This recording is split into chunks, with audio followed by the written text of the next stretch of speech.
Okay mga farmers, good morning. So after tayo nagpag-harvest sa ating Galaxy Max doon sa ibaba mga ka-farmers,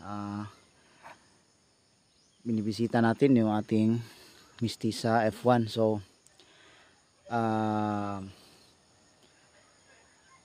last update natin mga ka-farmers dito ay pinamagatan natin na suko na tayo sa Mistisa F1. So habang pinabayaan lang natin mga ka-farmers yung Mistisa, at hindi natin ito pinakain ng abono mga farmers, pero binigyan natin ng patubig araw-araw. So as I check the area mga farmers, pangit talaga ano yung top niya mga farmers, yung talbos.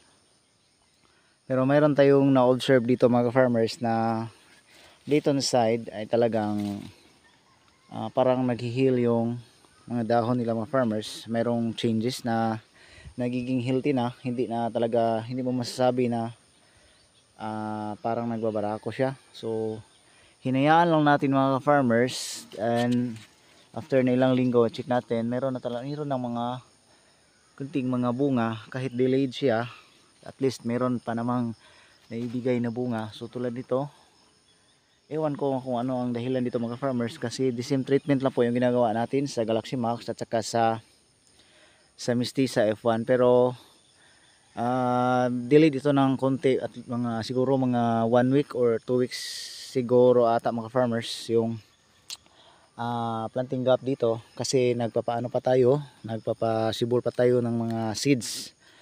So siguro meron talagang problema kapag hindi po sabay-sabay yung ating pagtatanim mga ka-farmers sa isang area. So kailangan talaga next cropping mga ka-farmers, try natin na sabay sila. So sabay lumaki, sabay sumisibol. So yan ang ating gagawin sa next na pagtatanim natin. Meron pa namang mga area sa ating Mistisa mga ka-farmers na wala pa talagang resulta, wala pa talaga tayong makikita na bunga, bihira lang. Pero yung dahon nila hinahayaan muna natin tapos sinabayan lang natin sa pag-spray. Total gumastos na tayo sa ating ampalaya. So to be fair, inalagaan na lang natin lahat, maliban na lamang po sa pag-aabono. So dito mga farmers, mayroon namang mga bunting mga bunga. So buti na lang kahit pa paano. Yan, so meron tayong na yung bunga nila na harvest natin. So yan ay Mistisa.